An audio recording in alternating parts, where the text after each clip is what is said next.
Hello beautifuls, this is Aromie here and welcome back to Seduce Me 2. We are here with James as per usual. No, I'm kidding. I think we left off on them having love. So awkward. Our sex wasn't just to feel pleasure. It was our bodies bonding and moving together in perfect harmony with each moon professing our love for each other. There wasn't a single moment of silence between us, letting our love echo through the room. As we were finally eclipsed in ecstasy for each other, we held each other tightly, not wanting to let go of one another. James had pulled up our covers over our bodies, and I had made his chest my pillow.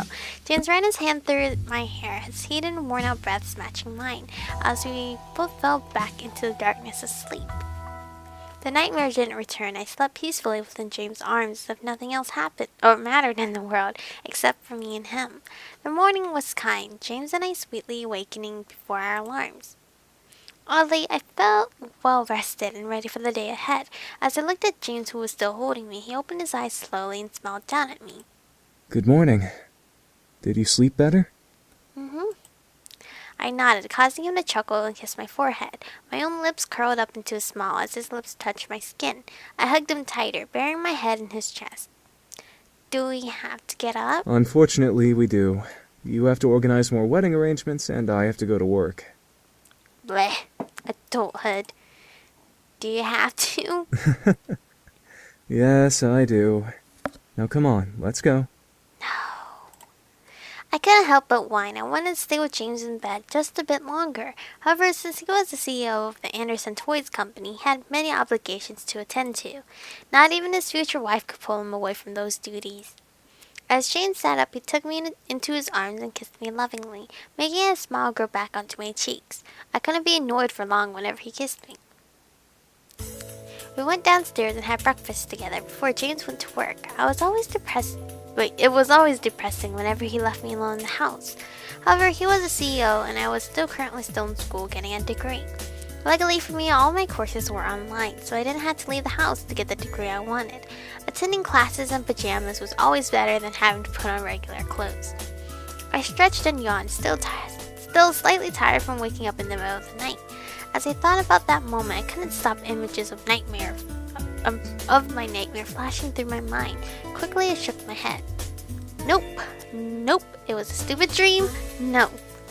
Before that night, I had wonderful dreams of James and I preparing the wedding and eventually seeing each other at the church. He hadn't seen my dress despite trying to, so he'd be stunned and I would be blushing and smiling from ear to ear. That one night, however, worried me. What if it was an omen, a sign? I wrapped my arms around myself, feeling a cold wave of nerves rush against my skin. My first instinct was to call Naomi or Suzu just to vent about it and get it out of my system, but if there was something supernatural at work, they wouldn't understand. Closing my eyes, I made a decision. I took my phone out of my pocket and dialed the number onto my phone without looking at it before bringing it up to my ear. The other line rang a couple times before I heard a voice answer at last. Hello? Crap, I didn't know Sam was still sleeping. Sam, is Carrie awake? Dude, why are you calling? Sam, you dork! Give me the phone! I know it's her! Doofus, calm down. See, it's kind of sad because we were just with Sam. Mine. Haha! Hello? I smiled. Carrie was Sam's wife. Yep, I said it. Wife. They hadn't been married for almost a year, and despite sounding like they were always bickering half the time, they truly loved each other. Sam had met her while investigating a haunted house. She had been there as an architectural consultant, and they clicked as soon as they both left. What was even more surprising about the relationship, however, was that Carrie knew what he was before he even confessed to her. Apparently, she was a witch, a person who had been granted permission to know about magic and otherworldly creatures by the angels, and was gifted with both demon and holy magic. I only got to know about otherworldly creatures because I was in a relationship with one and was marrying him. Hey, Carrie, are you free right now? Huh? Well, I kinda just got out of bed, but let me check my schedule, okay? Give me a sec. I heard Carrie climb over Sam at one point, making him swear at her before he groaned in defeat at the situation. After a couple of book flips from the other line, Carrie finally cheered. I don't have anything scheduled for work today, so I'm all free. What do you need? Wedding advice?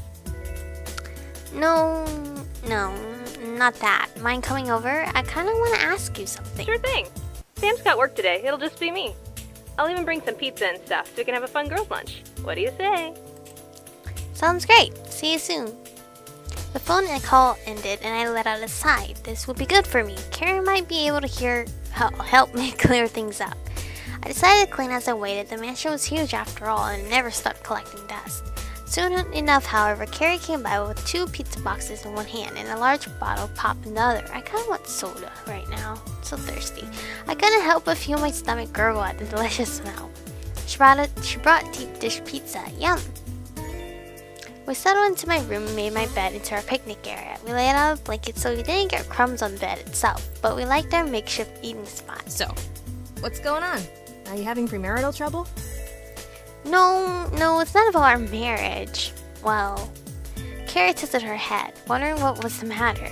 I began to doubt myself. Should I tell her about the nightmare? Maybe it really was just a bad dream and I was overthinking it. I closed my eyes thinking about what to say. Eventually, I finally spoke up. I'm second guessing getting a degree. I had a nightmare last night. I really liked her. A nightmare? Was it really bad? I nodded, remembering how horrified I was in the nightmare and visibly shivering at the memory.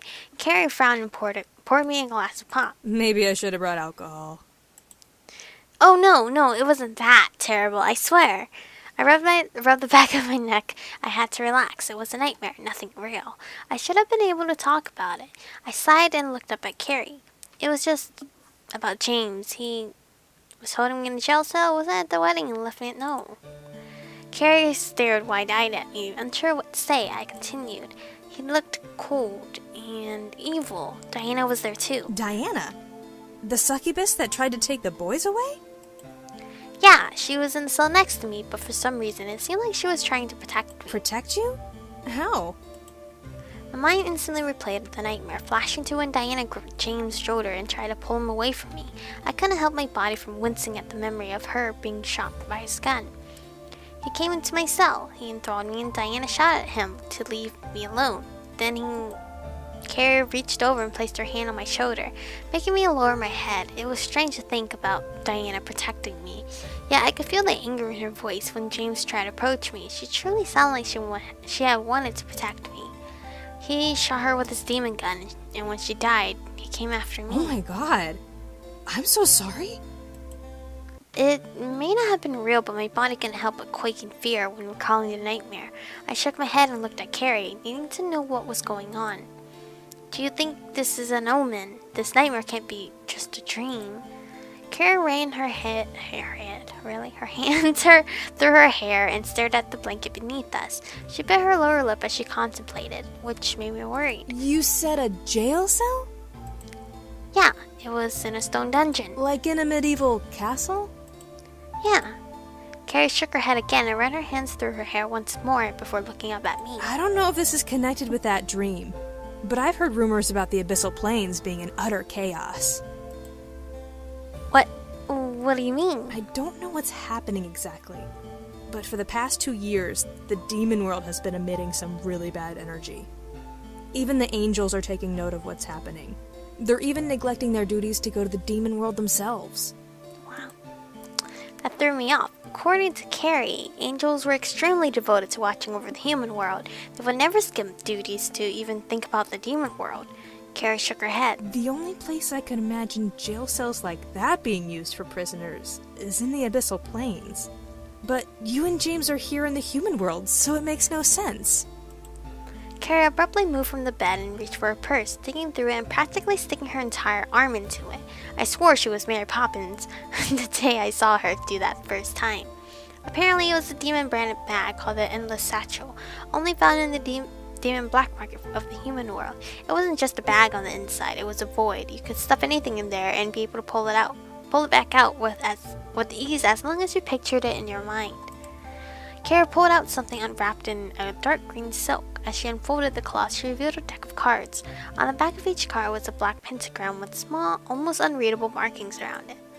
On the faces, however, were different hand-painted images that helped me recognize it was a tarot deck. They were worn, but they still emitted a power that made a shiver run down my spine. It's been a while since I've used this, but it might be able to shed some light on the situation.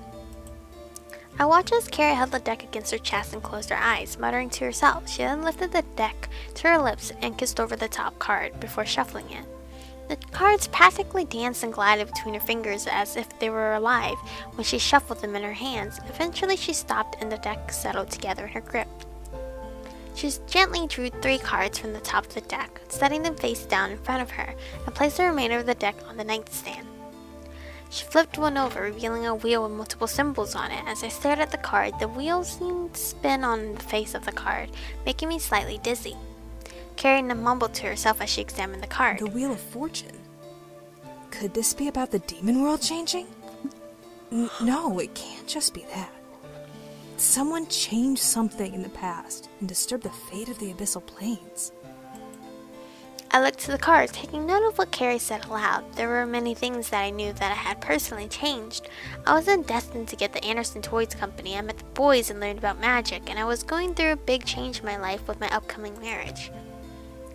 Carrie moved her hand and flipped over another card, revealing a figure with a sword in one hand and a scale in the other. Staring at the card, I swore I heard angry whispers in the air around me. Justice? What could this be about? Could the change in the past be something so big that it demands justice's attention? My mind began to replay every choice I made in my life and fast forward. My decision to let the boys stay, to defend the boys against Malix, to stand up to Diana. Everything rolled past my thoughts. Was one of those decisions one I shouldn't have made. I didn't get to think on it long as Carrie flipped over the 3rd card, as it was both revealed. Both Carrie and I gasped. The King of Swords? But that card is not supposed to look like that. A king figure sat on a throne with a large sword in his hand, as if he was ready to attack the viewer. However, the card looked like a black and gold demon I recognized. James? The picture, despite being simple, was powerful enough to make a shudder run through my body at the sight. As we stared, however, the nightstand that held the remaining cards began to quake, forcing me and Carrie to look over in surprise. What the? The tarot cards on their own burst upward and began to fly through the air frantically. The sounds of battle and war emanated from them, and I raged through the room. Carrie quickly moved to shield my body with hers as she covered her ears. I covered mine as well, but that didn't stop the sound of blood and clashing swords from digging into my senses. I could almost feel the heat and danger of the image of war that the sounds were painting against my skin. As the sound stopped, I looked up to see the cards float down onto us, now lifeless and all of them torn in half down the right down the middle. As they landed, however, I stared in shock at what I saw on each half card's face. Carrie looked up and gasped as well. Impossible. On half of the cards, I saw a girl that had my hairstyle with a stream of tears running down her face, reaching out towards the torn edge. On the other, I saw a weeping boy, James demon horns and a crown on his head. He was reaching back toward the tier that divided him from the other half of the card where the girl was. Oh man. My heart practically stopped. Was this really happening? I couldn't believe my own eyes as I stared at the card in front of me. I'm guessing the lovers is what it says. My name began to flash before my eyes, causing me to grip onto myself and shiver violently from the fear bubbling in my core. Carrie quickly grabbed hold of me and hugged me to her. Hey, shh. It's okay. It's okay. Sometimes the cards are wrong. This can't be right. How could I believe her? I was staring at multiple torn cards, showing me the exact same message. I gripped to Carrie, feeling extreme fear and sadness run through my body. Hey, look at me. I looked up at Carrie. She gave me a small smile as she squeezed me gently in her hug. Magic is fickle, okay? The cards aren't always correct. Fate can always be changed. Remember that. Alright. Fate can always be changed. That's where we're gonna stop for today. That's some crazy magicness right there. If that was ever real life, I would be freaking scared. But anyway, thank you guys for watching. Stay beautiful, and I'll catch you guys in the next one.